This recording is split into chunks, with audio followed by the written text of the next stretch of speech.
ये तो खैर जनरल हो गई डिस्कशन। मेरा एक सवाल था सर कि जैसे अभी मैं देख रहा हूँ अभी कोई वॉर पे, क्योंकि इसी मुद्दे पे ही है वॉर आपका। जैसे एक यूक्रेन और रशिया की वॉर हुई, तो जी। हम लोगों का जैसे हुआ कि भाई रशिया से हमारी कंट्री का थोड़ा लेना देना चलता था, तो थोड़ा अपने को लगा रशिया थोड़ा एक इंटरनल हो जाता ना, एक एफिनिटी से होती है। रशिया से एक रीजन उस एफिनिटी हुई। इधर ये इसराइल पैलेस्टीन का हुआ। तो मेरा ये सवाल था कि क्या आप लोग रिलीजन के बियॉन्ड भी कुछ देखते हैं किसी के संग अलायंस में, या रिलीजन ही एक प्राइम फैक्टर? नहीं, अब आप देख क्योंकि लें जैसे कि आपने यूक्रेन, इस्लामोफोबिया यूज की। अब आप देखें यूक्रेन और रशिया की जंग में, मैं अगरचे अमेरिका में रहता हूं, लेकिन मैं समझता हूं कि रशिया ज्यादा मोरली बेहतर है यूक्रेन को सपोर्ट करने के मुकाबले में। ठीक है, तो हमने भी उसमें किया, लेकिन अब जैसे ये इसराइल और पैलेस्टीन का हुआ, हम्म। मैं देखता हूँ बहुत से अपने यार दोस्त हैं। जैसे हम तो मतलब कंट्री वाइज सोच रहे होते हैं, हमारे लिए तो देखिए रिलीजन ना, वो यहूदी हमारा रिलीजन है ना, और मेरे नहीं, लिए तो क्योंकि ये मुस्लिम कॉन्फ्लिक्ट रिलीजन रिलीजन बेस्ड है ना मेरे भाई, ये कॉन्फ्लिक्ट ही रिलीजन बेस्ड है। है। यानी जो यहूदियों की जो रियासत है, जो हुकूमत है, वो वो एक खास मजहबी रियासत, मजहब की रियासत है, और फलस्तीनी सारे के सारे मुसलमान हैं। तो ये है ही रिलीजियस कॉन्फ्लिक्ट, आप इसको नॉन रिलीजियस तो कैसे कर सकते सर ये तो फिर वो हो गया ना कि देखिए सारी कन्फ्लिक्ट जो जिहाद है वो सारी मुस्लिम, आप जैसे इस्लामोफोबिया का कह रहे थे, कई लोगों को लगता है। अब मैं उसका एक एग्जांपल बताता हूँ। इस्लामोफोबिया क्यों आता है लोगों के मन में, हैं? हमारे जी। मतलब सनातनियों के मन में? क्या होता है सर कि देखिए वॉर्स होती हैं, एक कंट्री ने दूसरी कंट्री पे कब्जा कर लिया, यूक्रेन ने, रशिया ने क्रीमिया पे कब्जा कर लिया और क्रीमिया अपना चल रहा है उसके बाद रशिया के अंदर में। जो इस्लामिक वॉर्स होती हैं सर, इसमें कंट्री तो कैप्चर होती है, बट क्या होता है कि सर जो वहां की जो निजाम है उसकी विचारधारा को बदलने का पूरा सिस्टम चेंज हो जाता है, जी। जिसकी पर्सनल लाइफ में वो इंटरफेयर हो जाती है। तो आज एक वॉर होती है कंट्री के अंदर, तो नॉर्मल वॉर भी ठीक है, एक दूसरा राजा आ गया पृथ्वीराज चौहान के बदले कोई दूसरा आ गया, फिर ठीक है ना, अपने काम चल रहा है, टैक्स बढ़ा देगा, थोड़ा कम बढ़ती कर देगा।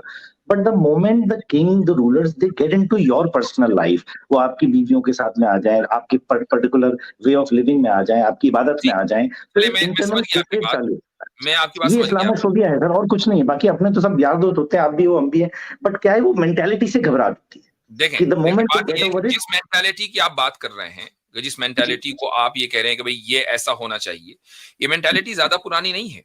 भाई ये मेंटालिटी जो है आपको 300 साल पहले चले जाएं आप, 200 साल पहले, जब नेशन स्टेट का कॉन्सेप्ट शुरू हो रहा था, डेमोक्रेसी का, सेक्युलरिज्म का कॉन्सेप्ट शुरू हो रहा था मॉडर्निज्म के बाद, ये वहां से आपकी मेंटालिटी आई ना कि भाई हुकूमत जो है वो पर्सनल मामलात के अंदर इंटरफेयर नहीं करेगी। ठीक है, 400 साल पहले तो सारे कर रहे थे, क्योंकि यही निजाम था सारी दुनिया का। ठीक है, सर, तो ऐसा अब नहीं आप है, ये ऐसा देखें, अब आप नहीं, सुन लीजिए, अब आप ये देखें कि इंडिया में मसलन अगर किसी जमाने में हिंदू राष्ट्र था जो मनुस्मृति बेस्ड था, तो क्या मनुस्मृति बेस्ड हिंदू राष्ट्र लोगों की पर्सनल लाइफ में इंटरफेयर नहीं करता? क्या वो लोगों को कैटेगराइज नहीं करता कि भाई ये शूद्र है, ये दलित है, दलित के ये राइट्स हैं, शूद्र के राइट्स हैं, ब्राह्मण के राइट्स हैं? तो किसी को उसकी जात की, बिरादरी की बुनियाद पर राइट्स देना, ये एक उसकी पर्सनल लाइफ के अंदर इंटरफेरेंस है। तो ये सारी दुनिया उसी एतबार से चलती है। वॉर्स जो है वो कभी भी जरूरी नहीं है कि दो नेशन स्टेट्स के दरमियान हो, वॉर्स हमेशा आइडियोलॉजिकल होती हैं। क्रीमिया के ऊपर जो रशिया ने हमला किया, वो सिर्फ इसीलिए नहीं कि उसको एक्सपेंड करना था, वो उसका जो है उसको इलाका चाहिए था, इलाका तो रशिया के पास बहुत बड़ा है। ये एक आइडियोलॉजिकल वॉर है। आप ये जानते हैं कि पॉलिटिकल जो पॉलिटिकल तो है ही, सिक्योरिटी ऑब्वियसली बात है, लेकिन स्ट्रेटेजिक स्ट्रेटेजिक है। वो ठीक है, लेकिन बुनियाद क्या है? वो बुनियाद है आइडियोलॉजी, कि वेस्ट की एक आइडियोलॉजी है कि जिसके साथ वो खड़ा है, एक कैपिटलिस्ट मूवमेंट है। और रशिया हमेशा एक सोशलिस्ट सबसे बड़ा रहा है। ये अलग बात है कब उसका शिफ्ट हो रहा है कैपिटलिज्म की तरफ। लेकिन आपको ये भी मैं आप बता दूं कि इस वक्त रशिया के बारे में कहा जाता है कि रशिया जो है वो पॉलिटिकल रिसेशन की सबसे बड़ी एग्जांपल है। और पॉलिटिकल रिसेशन का मतलब ये है कि वहां डेमोक्रेसी है लेकिन नहीं भी है, क्योंकि पुतिन जो है वो कब से प्रेसिडेंट बना हुआ है, वोट लोग उसी को देते हैं, किसी और को नहीं देते। तो वेस्ट का सबसे बड़ा मसला ये है कि हमारी जो आइडियोलॉजी है, जिसकी बुनियाद पर डेमोक्रेसी है, जिसकी बुनियाद पर सेक्युलरिज्म है, जिसकी बुनियाद पर कैपिटलिज्म है, रशिया उसको चैलेंज करता है, चाइना उसको चैलेंज करता है, इसलिए वॉर्स होती हैं। तो ये आइडियोलॉजिकल वॉर है। इसमें सर देखिए कंट्री की आइडियोलॉजी हो गई। अब मैं एक एग्जांपल छोटा सा एक आधे मिनट में सर बात जैसे करता हूँ। सर जैसे हम, आप जो कह रहे थे कि 300 साल से ये इस्लामोफोबिया आया, अब देखिए अलेक्जेंडर इन्वेंट किया, वहां से लेकर इंडिया तक आया, बीच में लड़ाई हुई, पर्शियन एम्पायर पर्शियन रहा, थोड़ा बहुत उसने अपना फैला दिया। इसके बाद जब इस्लामिक आया तो पर्शियन एग्जाम पूरा का पूरा चेंज होके वो इस्लामिक बन गया, फिर वो यहाँ एंटर करे, फिर इंडिया के अंदर क्योंकि इतने टुकड़े थे इसलिए इकट्ठा नहीं हो पाया, बट देन जो निजाम थे उन्होंने उसको कन्वर्जन चालू किया, इससे ना ना आप इसमें देखिए इतना इसमें बढ़िया एम्पायर अकबर ने बनाया, इतना मैं खूबसूरत इसमें राज्य मुफ्ती बना साहब दिया, एक पूरा बात कहना इंडिया चाहूंगा, उसका हो गया था, मैं पूरा एक हिंदुस्तान साथ मैं में एक हो गया बात एक था, पॉइंट रखना चाहूंगा। बट औरंगजेब ने देखिए बिकॉज ऑफ दिस नहीं, कन्वर्जन वो बात लास्ट में उसी जाते तरफ जाते चलेगी। पूरा शुरुआत निजाम हुई के थी तहत। इजराइल फलस्तीन से ले गए आप औरंगजेब पर। जी एक्नॉलेज इस्लाम, कुछ कह रहे थे आप? मैं बस एक लाइन में बात कंप्लीट कर दूंगा। देखिए हीलर साहब, आप एक चीज पैटर्न अगर नोटिस करेंगे ना, अगर ब्रिटिश एम्पायर के बाद सबसे ज्यादा किसी ने एम्पायर फैलाई ना, वो मंगोल्स थे। ठीक है, बहुत ज्यादा उनके पास लैंड मास मिला, और आपको भी पता होगा, इसमें कोई दो राय नहीं है कि जहां पे भी जाते थे किसी को नहीं छोड़ते थे, जो चीज हिलती थी ना उसको वो काट के रख देते थे। मंगोल्स ने दुनिया के सेकंड लार्जेस्ट एम्पायर बनाए। क्या मंगोलिया के अलावा कहीं उसका ट्रेडिशन चलता है? इस्लामिक ट्रेडिशन क्यों चला आपको पता है? उसका ये जो आप बोलते हैं कि तलवार के जोर पे कन्वर्जेंस किए, नहीं, लोग मुतासिर हुए। ईरान का जो आप बोलते हैं ना कल्चर खत्म हो गया, ईरान तो हब तो बन देखो गया बाद में। रुकिए रुकिए, वो तो लोग मैं ठीक है, इस्लाम मैं साहब, एक मिनट रुक पर्शिया जाइए। में ऐसा बिल्कुल नहीं हुआ। मैं आपसे सवाल कर रहा हूँ हीलर साहब, बात चूंकि बहुत लंबी बताइए हो गई है, बताइए मुझे खत्म भी बताइए। करनी है। चले हम इजराइल और फलस्तीन की जंग को दो नेशन स्टेट की जंग मानते हैं, आप किस नेशन के साथ खड़े हैं? सर देखिए, अगर मैं दो एंगल से बात करूं, आफ्टर 1948 में 30% पॉपुलेशन थी इजरायली की और 70% पॉपुलेशन वहां पे मुस्लिम्स की थी। ब्रिटिशर्स जब छोड़ के गए, इन्होंने इस बाइफर्केशन चालू किया। यहूदी वर्ल्ड वॉर 2 में मार दिए गए थे, काट दिए गए थे, जिंदा जला दिए गए थे। तो ऑल ओवर दी वर्ल्ड यहूदी आके फिर इसराइल में रखे, बिकॉज इसराइल में ही उनका ओरिजिन हुआ है, तो उनकी एक एफिनिटी भी थी। उसके बाद एक सेटलमेंट सा हुआ कि भाई इस तरह से सेटल होना है, और एक स्ट्रिप्स बन गई, कुछ पैलेस्टीन चला गया, जेरूसलम कॉमन हो गया, इंटरनेशनल हो गया। उसके बाद लेकिन जो हमस थी या जो भी उनकी विंग थी, वो उसको डाइजेस्ट नहीं कर पाई। यासिर अराफत जब आए, इन्होंने पीस ट्रीटी साइन करी, एक अमन शांति कायम बनाने की कोशिश करी, पर तो उनको मार दिया अब गया। यहीं पर आ जाते हैं। चलिए 1948 से पहले यहूद कहां से आए, चूंकि इस पर बात हो चुकी है, मैं दोबारा नहीं लेना चाहता। ओस्लो में मसला भी आमिर भाई ने जो है एक मिसाल दी थी, ओस्लो में एक मुआहिदा हुआ था, ठीक है, जो यासिर अरफात कुरान के दौर जलाने में का, जी कुरान किताब नहीं जलाने नहीं का। नहीं, एक ट्रीटी हुई नहीं, थी, Oslo accords, Oslo Oslo accords. Accord जो है, जो इसराइल और फलस्तीन के दरमियान हुआ था। तो जी, क्या इसराइल को उसको फॉलो नहीं करना चाहिए था? अगर इसराइल उसको फॉलो करता तो ये कॉन्फ्लिक्ट बिल्कुल खत्म बिल्कुल होता। आप ही कह रहे हैं, लेकिन क्या हुआ सर, ये जो 4 इस्लामिक देश, वो इस्लाम का निजाम फैलाने के लिए उस टाइम पे, नहीं आपको नहीं याद नहीं होगा नहीं जब नहीं, आप ये 1910 उसके की वॉर बाद हुई की थी। बात है, नहीं नहीं नहीं ये नहीं उसके नहीं, बाद की बात ओस्लो है। ओस्लो अकॉर्ड, अगर उस पर इसराइल मान लेता उस अकॉर्ड को, जबकि सिग्नेचर कर लिए हैं, ठीक है। अब आप नेशन स्टेट की बात करते हैं, यूनाइटेड नेशन की जनरल असेंबली में कितनी मर्तबा रेजोल्यूशन पास हुए हैं इसराइल के ताल्लुक से? क्या इसराइल ने किसी एक को तस्लीम किया? तो सर, आप इस आइडियोलॉजी की वजह से इसराइल के अगेंस्ट थे या मुस्लिम कंट्री के या यहूदियों के खिलाफ? मैं तो ये आपसे मेरा पूछ रहा हूं, देखिए मेरा तो क्लियर है, मैं तो आइडियोलॉजिकली इसराइल के अगेंस्ट हूं, मैं तो क्लियर है, बिल्कुल एकदम अनअपोलोजेटिक। क्यों क्यों आप क्यों क्यों मैं क्यों क्या मैं वजह है? आपसे पूछ रहा हूं कि आप अगर इसराइल की हिमायत कर रहे हैं तो क्यों कर रहे हैं? क्योंकि मैं वो बताऊंगा आपकी सर नेशन आपको, नहीं, मैं सुन लीजिए बिल्कुल। सुन लीजिए, अगर वो आपकी नेशन होती तो मैं थोड़ी देर के लिए मान लेता कि यार मेरा मुल्क है तो मैं तो अपने मुल्क की हिमायत करूंगा। अगर वो आपकी आइडियोलॉजी होती तो मैं मान लेता भाई मेरी आइडियोलॉजी, मैं उसकी हिमायत करूंगा। आपकी ना वो आइडियोलॉजी, ना आपका वो मुल्क, और मुल्क ऐसा कि जिसने एक के बाद एक अकॉर्ड्स के ऊपर साइन करके तोड़ा है, मुल्क ऐसा कि जो निहत्तों के ऊपर जुल्म करता है, फिर भी आप उस मुल्क के साथ खड़े हैं, क्यों? मैं बताता हूँ क्यों करता हूँ सर। देखिए सर, क्या होता है कि अगर वॉर, कंट्री, टेरिटरी, कोई भी दूसरे दो लोग इस वजह से लड़ रहे हैं, ट्रीटी तोड़ने की वजह से ही लड़ रहे हैं, तो शायद हमारे रीजन बड़े अलग हो जाते हैं। बट जब दूसरी तरफ से वॉर के अंदर अल्लाह अकबर आ जाता है, यानी एक रिलीजियस एंगल आ जाता है, तो वो एक जिहाद का रूप नजर आने लगती है, जिसके खिलाफ हम लोग घबराते हैं कि कोई भी जिहाद कहीं पे भी हो रही हो, किसी भी कंट्री में, चाहे उसमें वो सही हो या वो गलत हो, लेकिन अगर वो रिलीजियस वॉर में हो जाएगी तो इसका मतलब वहां की लड़कियों, वहां यजीदियों के साथ जो हुआ था, वहां पे निजाम निजाम पे इफेक्ट करेगी, आप which is नहीं very घबराएंगे threatening। तो हीलर उससे भाई, घबराहट होती है, हीलर भाई, उसके हम हीलर लोग भाई, रेजिस्ट करने के लिए दूसरी उसमें कंट्री का करते हैं। आप मुझे जहां पता पे है, आप मतलब उसमें उसमें कोई नहीं, खाली आप इस्लाम का उसमें नहीं सर, आप कोई भी। सुन लें ना, सुने, जी आप हीलर भाई, आप उसमें नहीं घबराएंगे, ओल्ड टेस्टिमेंट यूज होती हो, तालमुद यूज होती हो, उसमें नहीं आप घबराएंगे। जब नेतन्याहू प्रेस कॉन्फ्रेंस करे अपने डेलीगेशन, अपने ऑफिशियल्स के साथ बैठ के, तो एक ज्यू ने कैप पहनी हो, पानी की बोतल के घूंट ले रहा हो, है जी, आपको नहीं उसमें टेंशन होगी। जब वो ये कहते हो कि हम प्रॉमिस लैंड है, हम इसको स्नैच करेंगे, एक्सपैंड करेंगे, पूरी स्ट्रिप हासिल करेंगे, उसमें आपको नहीं फील होता कोई भी, वो अब सिर्फ आप इस्लाम के बारे में होता बिल्कुल है। अहम मैं पॉइंट है कि बताता प्रॉमिस लैंड जो है, प्रॉमिस लैंड क्या किसी यूनाइटेड नेशन ने उनको प्रॉमिस किया है? क्या प्रॉमिस लैंड का हूं। कॉन्सेप्ट रिलीजियस नहीं है? ये जो पूरी वॉर है कि रिलीजियस बुनियादों पर नहीं हो रही है भाई। अगर प्रॉमिस लैंड की बात ही खत्म हो गई तो फिर तो कॉन्फ्लिक्ट ही नहीं रहा। सर 71 में जब ये इन्होंने पूरा नहीं, गाजा मैंने नहीं, चैप्टर चल गया था, बात उसी तरफ चली जाएगी। बात सिंपल ये है कि आपको रिलीजियस एंगल की वजह से घबराहट होती है। वो रिलीजियस Exactly. एंगल तो यहूदियों की तरफ भी है ना। वो उनकी लड़ाई ही प्रॉमिस लैंड की बुनियाद पर है। वो प्रॉमिस किसने किया था? उनकी लड़ाई सर अपने को सेव करने की है, जबकि दूसरी तरफ कन्वर्ट करने की, कैप्चर करने की है। उनकी लड़ाई प्रॉमिस लैंड की वजह से है, वरना सिक्योर तो वो यूरोप में, अमेरिका में है ज्यादा। वहां रोज अगर यही बात है तो उनके पास पैसा अमेरिका में ज्यादा है, यूरोप में ज्यादा है, यहाँ उनको आजादी ज्यादा है, सेफ्टी, हर चीज ज्यादा है। यहाँ कोई उनको कुछ नहीं कह रहा है, तो उनको सेफ्टी का मसला नहीं है, उनका मसला प्रॉमिस लैंड का है। हीलर साहब, मैं आपसे एक बात प्रॉमिस लैंड मिल गई थी सर।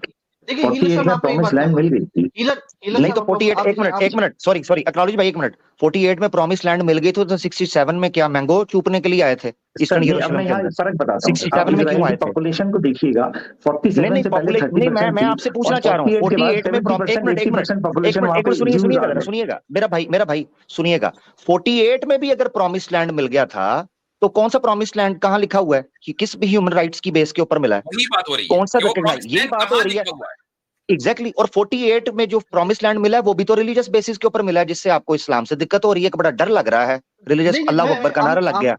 आमिर भाई, मैं इसमें एक पॉइंट, हीलर साहब देखिए, आप करंट अफेयर्स को बड़ा चलते हैं ना, मैं कहता हूँ बाढ़ में जाए 1948, बाढ़ में जाए 1967, बाढ़ में जाए 1973।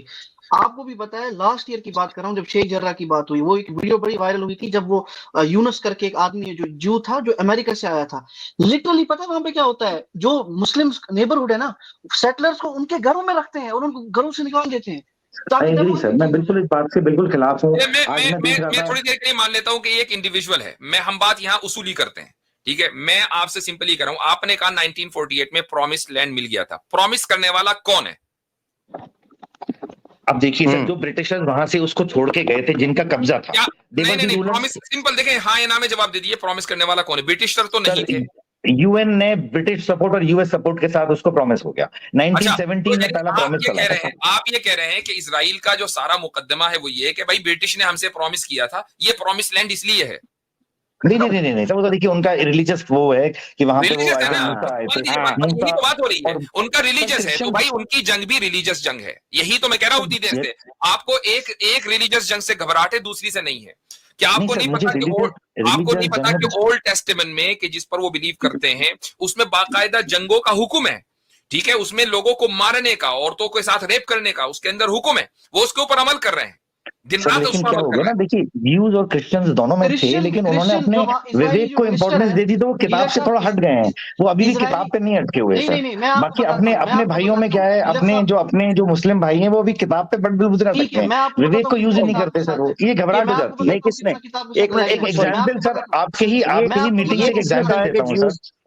यार कमाल है, ये बात नहीं भाई करने दे रहे हीलर भाई, आप उनकी बात, किसी एक भाई की बात सुन लें, एक्नॉलेज भाई बात करें जी, एक्नॉलेज बात करें। रिसेंटली अभी परसों की बात है, जो अभी स्ट्रीम पे भी हुई थी, आप बोल रहे ना किताब से दूर है, इजराइल का करंटली जो मिनिस्टर है ना पुलिस का, हुआ क्या, 2 दिन पहले वीडियो वायरल होती है कि ऑर्थोडॉक्स ज्यूज आ रहे थे और वो थूकते हैं नन्स के पास, जैसे ही नन्स के पास पहुंचते चर्च के पास पहुंचते थूकते हैं। अच्छा, फिर पुलिस से पूछा, मिनिस्टर ऑफ पुलिस से पूछा, ये क्या कर रहे हैं? वो कहते कोई मसला नहीं, ये तो हमारा कल्चर है। आप बोलते हैं वो किताब से दूर है, ये कल्चर है उनका। सर आप शायद मेरा पॉइंट समझे नहीं, मैं कुछ और बता रहा। देखिए, एक होता है मैं रिलीजियस के लिए जीलेट हूं कि मैं अपने रिलीजन को बचाना चाहता हूं, I hate certain other religion. Jews Muslims को हेट करते हैं, मुस्लिम ये कहते हैं। एक मिनट इधर भाई आपकी बहुत बात सुन रहा हूं मैं, एक मुझे बताएं पॉइंट, इतना वैलिड पॉइंट मैं आपके सामने रख लूंगा, थोड़ा देखें।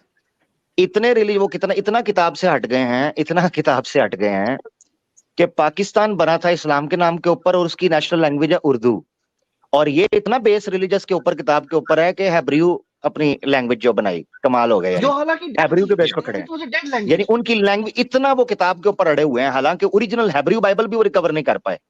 तो यहाँ तक आप अंदाजा कर सकते हैं वो कितने रिलीजियस। हिंदुस्तान में संस्कृत हो जाए, तमिल में तमिल, वो बात नहीं है सर, ये मुद्दा, ये लैंग्वेज मैटर करती है। आपको क्या लगता है, भाषा मैटर करती है? भाषा के ऊपर आपके इर्द गिर्द बड़ी चीजें हमारे अगेंस्ट हो गए, इंडिया के वो तमिलियन को मान रहे हैं, वो एक अलग है मुद्दा। आप दो चीजों को मिक्स ना करें, ठीक है?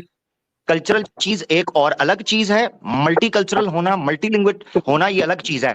इसराइल, फलस्तीन की जुबान क्या है? फलस्तीन की जुबान अरबी है ना, अगर वहां पर फलस्तीनी बैठे हुए हैं, ये वहां जाते हैं, अपनी स्टेट वहां पर रखते हैं, सारा यूरोपियन इकट्ठा होकर गया था।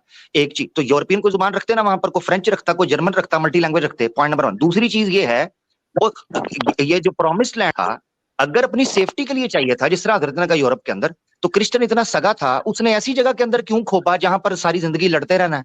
वो उस जगह पर सेफ्टी देता। अभी अभी ये मिसाइल चल रहे हैं, उनको सेफ्टी मिली है। ये तो मिसाइल चल वहां पर सेफ्टी क्या थी? सेफ्टी थी कि यूरोप में उनको जगह दी जाती थी। पूरी दुनिया से जो है ना यूज को इकट्ठा कर कर वहां पर एक जगह पर इकट्ठा किया, ये सेफ्टी थी। अच्छा अच्छा, मैं एक चीज और मुझे बताइए कि 1990 बात का जवाब दें वाजिद साहब, फिर आपके नहीं, साथ 1990 से पहले इंडियन गवर्नमेंट ऑफिशियली फलस्तीनी कॉज की हिमायत कर रही थी। क्यों कर रही थी? क्या वो मॉरल था या इमोरल था?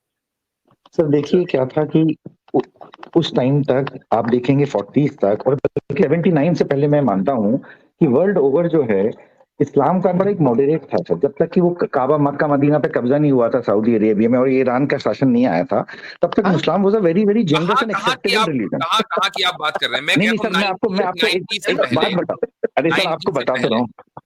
79 से पहले देखिए, जब तक उस शाह का तख्ता नहीं पलटा था और एक हार्ड लाइनर इस्लाम नहीं आया था ईरान के अंदर, और उसके बाद जो मक्का मदीना का कब्जा हुआ, सऊदी भी औरंगजेब 79 के बाद आया था, जिसका जिक्र खैर अभी आप थोड़ी देर पहले कर रहे थे। हीलर भाई, you are just full of contradictions, I am sorry to say, full of contradictions. थोड़ी देर पहले औरंगजेब का जिक्र चल रहा है, वो 79 के बाद आया था, उस वक्त तो कट्टरता की बात थी, ईरान पर्शिया की बात की, कट्टरता की बात थी। तो इस्लाम बड़ा सॉफ्ट लाइनर जो आपको लग रहा है, ये 79 के बाद कब मॉडरेट सर? जब ये टर्किश रूल था, टर्किश के रीजन का रीजन था, ऑटोमन एम्पायर था, ऑटोमन एम्पायर में बड़ा लिबरल एम्पायर। ये यूरोप से पूछिएगा कि वो सॉफ्ट लाइनर, यूरोप से पूछिएगा। ये सुल्तान, जिस समय पर ये थियोडोर हर्जल बात कर रहा था, सुल्तान अब्दुल हमीद के समय पर पूछिएगा उनसे, मुस्तफा कमाल अतातुर्क के साथ क्या हुआ, वो सॉफ्ट लाइनर थे। हम उस पक्ष की बात कर रहे हैं, हम उस पक्ष की बात कर रहे हैं। मैं कह रहा हूं उनका क्या था, क्या वो समझते थे सल्तनत उस्मानिया को? वादा क्यों किया गया था 1918 के अंदर? किस बुनियाद पर वादा था? पता है किस बुनियाद पर सर वादा था? वादा ये था कि सल्तनत उस्मानिया गिरने दें, उसमें हमें फंड करें, हमें सपोर्ट करें इस वॉर के अंदर। बिल्कुल साथ है ना? तो क्यों, अगर सॉफ्ट लाइनर था तो क्यों जरूरत पड़ी थी बरतानिया को सल्तनत उस्मानिया को तोड़ने की और कट सऊदी लाने की? कौन लेके आया? लॉरेंस ऑफ अरेबिया को कौन लेकर आया? 1980 में आले सऊद के साथ किसने कॉन्ट्रैक्ट किया? अगर सल्तनत उस्मानिया सॉफ्ट लाइनर थी तो इन वहाबी कट्टर रजीम को तो ब्रिटिश लेकर आया है। कमाल करते हैं। बिल्कुल आपकी बात बिल्कुल सही है सर। मैं इसमें बिल्कुल, ब्रिटिश और फ्रांस की दो कंट्रीज थी, इन्होंने पूरा रीजन कैप्चर किया था 1917 के बाद से, एंड दे वर रूलिंग, और इनकी टेरिटरीज बन गई थी। आपके जो साउथ थे उनको भी इन्होंने प्रमोट किया, यूएस ने भी वहां पे एंट्री मारी, and they tried to create their own hegemony in this area, अपना कंट्रोल एस्टैब्लिश करना चालू किया। बट फिर भी मेरा जो कहना है वाजिद साहब, मैं जो बात कह रहा था कि जो एक फियर की जो आप बात करते हैं ना कि एक नॉर्मल आदमी क्यों अगेंस्ट हो जाता है, क्यों वो पैलेस्टीन के खिलाफ हो रहा है, क्या इस्लामोफोबिया उसके अंदर घुसा हुआ है, क्या वो इतना गंदा? भाई हमें नहीं प्रॉब्लम है यार, मुस्लिम भाई हमारे थोड़ा यार दोस्त यहाँ रहते हैं, लेकिन हमारी प्रॉब्लम क्या होती है कि जब हम देखते हैं कि जैसे सीरिया में कैप्चरिंग करी यजदी में, और वहां जाके उसने यजदी के लोगों को, औरतों को उठा के, जब वो एक्टिविटीज आती है ना तो एक फेस आता है। एक मिनट रुक जाइए, मैं यहाँ दो बातें कहूंगा, उसके बाद एंड कभी भी आप सीरिया के साथ नहीं होगा सर। पहली बात होता क्या है कि बात चलती है कहीं और की, आप ले जाते कहीं उसको है। आईसिस ने यजीदियों के साथ जो किया उसको आपसे ज्यादा हम लोगों ने कंडेम किया है, और हम लोगों ने बाकायदा इतना ज्यादा कंडेम किया कि फतवे तक निकाल दिए। ठीक है, आप लोगों ने, ठीक है, आप लोगों ने कुछ नहीं किया जितना हम लोगों ने किया। Point number 1। Point number 2, healer भाई सुन ले, कंक्लूजन की तरफ आने दें जी। पॉइंट नंबर 2 ये है कि अगर आप हमसे ये आपकी यानी सनातनी की जबानी रिलीजियस वॉर से घबराहट सुनना मुझे अजीब सा लगता है कि जिस रिलीजन में रिलीजियस वॉर को ज्यादा सेलिब्रेट किया जाता हो, महाभारत पढ़ी जाती हो, रामायण पढ़ी जाती हो, राम जी जो लंका गए थे उसको सेलिब्रेट किया जाता हो और उसको विक्ट्री माना जाता हो और बहुत अच्छा उसको समझा जाता हो, तो जो रिलीजन रिलीजियस वॉर्स को सबसे ज्यादा सेलिब्रेट कर रहा है उसके मानने वाले कह रहे हैं कि हमें रिलीजियस वॉर से घबराहट होती है। ये तो अजीब बात है। जवाब दूं सर आपकी बात का? बिल्कुल ही सर, बिल्कुल ही देखिए, बिल्कुल ही अनकनेक्टेड और बिल्कुल ही इररेशनल पॉइंट ऑफ व्यू है।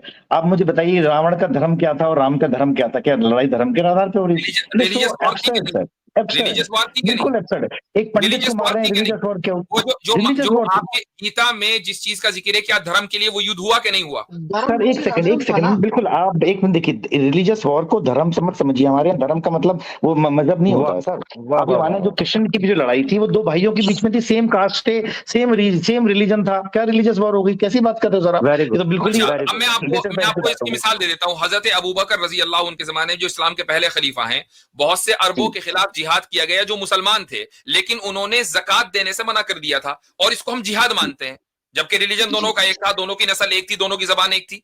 भाई धर्म आप ये जो आपके लोगों का है ना भाई, रिलीजन अलग है, धर्म अलग है जी। नहीं, जो हमारे यानी इस्लाम में जो कि एक रिलीजन है, धर्म मुनाफिक लोगों के खिलाफ जिहाद मानी जाती है आपके यहाँ पे, जो धर्म को प्रॉपर फॉलो नहीं कर रहे। अबू बकर 2 साल रहे, उन्होंने किया, बिल्कुल ठीक है, क्योंकि मुनाफिक है वो, जिहाद उनके खिलाफ लड़ना कोई दिक्कत नहीं है, वो फिर भी एक रिलीजन के उनके खिलाफ तो हुआ ही जिन लोगों ने ज़कात देने से मना कर दिया था। हालांकि वो नमाज भी पढ़ रहे थे, वो रोजा भी रख रहे थे, उन्होंने छोड़ा भी पढ़ रहे थे, वो वही जबान पढ़ रहे थे, कुरान को भी मान रहे थे। और हजरत उमर और हजरत अबू बकर के दरमियान जो डिस्कशन हुआ वो ये हुआ कि हजरत उमर ने कहा कि भाई हम उन लोगों से जिहाद कैसे कर सकते हैं जो ला इलाहा इल्लल्लाह पढ़ते हैं और हमारे किबले की तरफ रुख करके नमाज पढ़ते हैं। हजरत अबू बकर ने उनको मुतमईन किया, तो इससे साबित, और उसको जिहाद कहा। तो जब इसका मतलब ये है कि धर्म के जो अपने ही धर्म के लोग हैं, अगर वो अधर्मी बन जाएं तो उनके खिलाफ भी जो जंग होगी उसको जिहाद कहा जाएगा इस्लाम में। सर बिल्कुल आपने ठीक कहा। उमर साहब ने तो जब उनके काफी लोगों ने जब छोड़ने लगे, मुनाफिक हो गए, तो उन्होंने खूब मतलब उस टाइम पे बताते हैं कि काफी लोगों को कन्वर्ट करके वापस ईमान में लेके आए। चलती रहेगी। हीलर साहब बहुत अच्छा लगा। आई नो कि बहुत सारी बातें हैं करने की, तो इंशाल्लाह